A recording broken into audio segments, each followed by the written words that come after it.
AFP Chief Romeo Bronner, mga tol. Ewan ko kung sinong hindi nakakakilala nito sa inyo, no? Mapapalitan na at malapit ng italaga ngayong buwan, no, mga tol, ang papalit sa kanya. Naku po, pag-usapan natin to, mga tol. Samahan ninyo ako para malaman natin kung anong nangyari.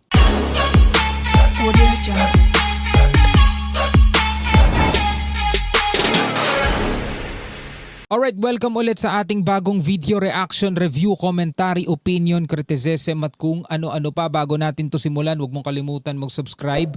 Click mo na rin ang notification bell para ma-notify ka whenever na may mga bago tayong reaction videong tulad nito. So eto na nga, no? Nakatakdang italaga ngayong buwan, mga tol. No, ang bagong AFP Chief. Papalitan na si AFP Chief Romeo Bronner. Kilala naman natin to at naging matunog din, mga tol, itong pangalan niya nitong mga nakaraang buwan, no, nakaraang panahon, no. So bakit? Eto, mula rito sa report dito sa PTV Philippines, nakatakda na ngayong buwan ang pagreretiro ni General Bronner. Magreretiro na, no? So ngayon papalitan na siya ng bagong AFP Chief. Ang tanong, mga tol, sino itong papalit sa kanya? Ito, panoorin natin. Samantala muling hinikayat ni Pangulong Ferdinand R. Marcos Jr. ang militar na panatilihin ang integridad, disiplina at pagiging profesional. Nakatakda naman na magretiro ngayong buwan si Armed Forces of the Philippines Chief of Staff, General Romeo Bronner Jr. Yan ang ulat ni Patrick De Jesus. Naging matunog itong si AFP Chief General Romeo Bronner. Lalong-lalo na dun sa pahayag niya na yung BrahMos, US BrahMos missile, kayang umabot sa mainland China at naka-receive siya ng napakaraming pambabatikos, lalong-lalo na sa part ng DDS. No? Naka-receive siya ng mga pambabatikos doon sa mayor ng Davao, di ba? At ang dami niyang rito. Kumbaga, hindi ba sasabi natin nakabangga kumbaga ang daming umano sa kanya, no, tumuligsa sa kanya. Ang dinidefine niya lang naman, ang sinasabi niya lang naman kung ano yung capability nung missile na yun. Kung ganun talaga ang range nun, di ba? Pero ngayon, eto na nga, magre-retiro na siya, mga tol, at mapapalitan na siya ng bagong AFP Chief. Ang tanong, eto bang papalit na bagong AFP Chief is iisa rin ang landas na tinatahak? I mean, ito ba'y ipagpapatuloy ang paniniwala o ang ipinaglalaban ng ating AFP na ang halimbawa West Philippine Sea? Atin yan. Ano sa tingin ninyo, no? Alamin natin. Hinihintay na lamang ang pasya ni Pangulong Ferdinand R. Marcos Jr. kung sino ang itatalaga bilang susunod na Chief of Staff ng Armed Forces of the Philippines. Matapos italaga noong July 2023, ngayong buwan na nakatakdang magretiro si General Romeo Bronner Jr. na unang AFP Chief na makakakumpleto ng 3-year fixed term mula nang maisabatas ang Republic Act No. 11939. Tumanggi naman si Teodoro na sagutin kung may mga pangalan siyang inirekomenda sa Pangulo, pero dapat anyang may pagpatuloy ang legasiya ni Bronner sa AFP. Yun. No, hindi sinagot. Tumanggi si Secretary Teodoro kung meron siyang inirekomenda. Pero kung si Secretary Teodoro ang magre-rekomenda kung sino yung mga nararapat o nakalista sa mga pwedeng pumalit kay General Bronner, malamang ito'y nasala na niya at talagang alam niyang pwedeng mapagkatiwalaan sa usaping pangdepensa. Itong proseso na to ay between the President and the SND, privileged ito, no? Kaya hindi ko pwede i-discuss. Oh, okay. Okay na yun.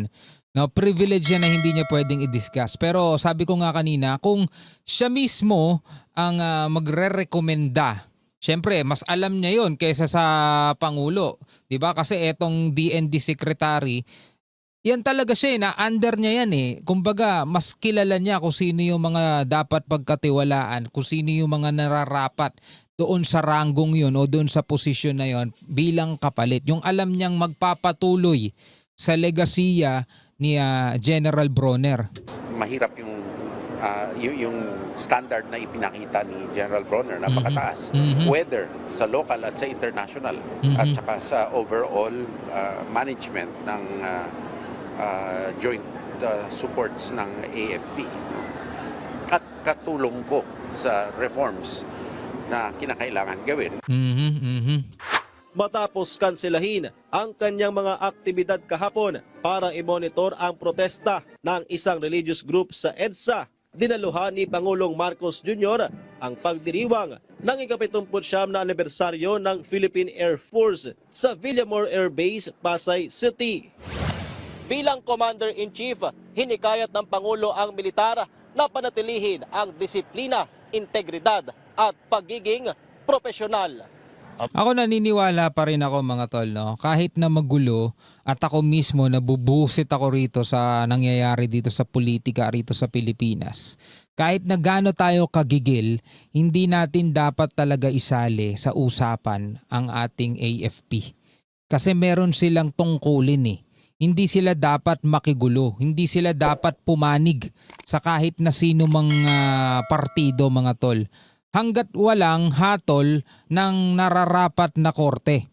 Kasi etong mga sundalo natin, mga tol, ang kailangan nilang gawin, ipatupad kung ano yung sinasabi ng kataas-taasang hukuman. Hindi pwede silang mag-decide o humatol batay sa kanilang mga pakiramdam o feelings. Kasi ganun yung gustong mangyari ng iba eh. Ang gusto nila sumali na, ang gusto nila makisali na, makigulo na ang AFP.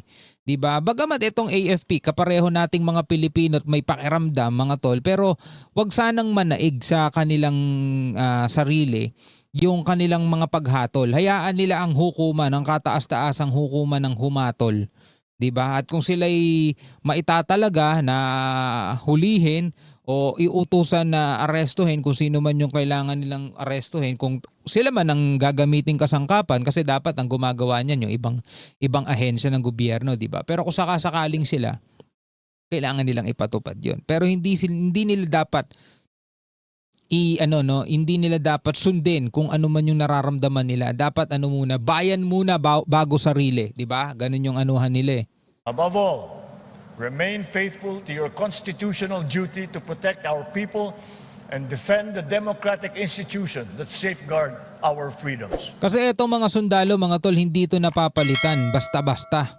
Hindi yan napapalitan maliban na lang doon sa mga general nila. Pero yung mga sundalo natin, talagang minsan hanggang sa pagtanda na lang nila eh, di ba? O kung hindi man sila mapapahamak sa mga laban na kinaanuhan nila, no?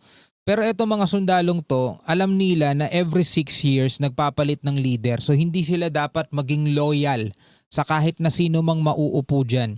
Dapat magiging loyal sila sa Constitution, sa saligang batas ng bansa. Tiniyak naman ng Pangulo ang patuloy na pagsuporta sa PAF kasabay ng pagkilala sa kanilang mahalagang kontribusyon sa humanitarian assistance and disaster response at pagprotekta sa teritoryo ng Pilipinas. Be assured that the administration is committed to providing the Philippine Air Force with the resources, the opportunities, and the support necessary to carry out your mission with honor and with excellence.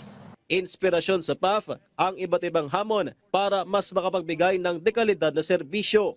Rather than allow these difficulties to define us, we choose to learn from them and move forward together. We cannot afford to be stymied by adversity. For the centrality of air power in safeguarding national security, contributing to nation building, and meeting the expectations of the Filipino people has never been more significant. Sa nakalipas na isang taon, higit sa 49,000 ang naging flying hours ng PAF para sa internal at external mission, kabilang ang pilot training, unit training at maintenance. Patrick De Good job, no? Good job sa ating sandatahang lakas.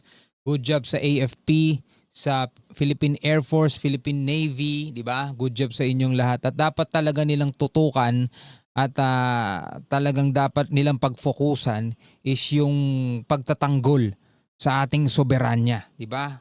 Hindi yung mga politiko diyang magugulo. Anyway, bilang mga Pilipino, ano ang inyong masasabi tungkol dito sa pagre-retiro na nga o nakatakdang pagre-retiro ni General Bronner ngayong buwan, July, no? Comment kayo sa ibaba. Hanggang sa muli. Peace out.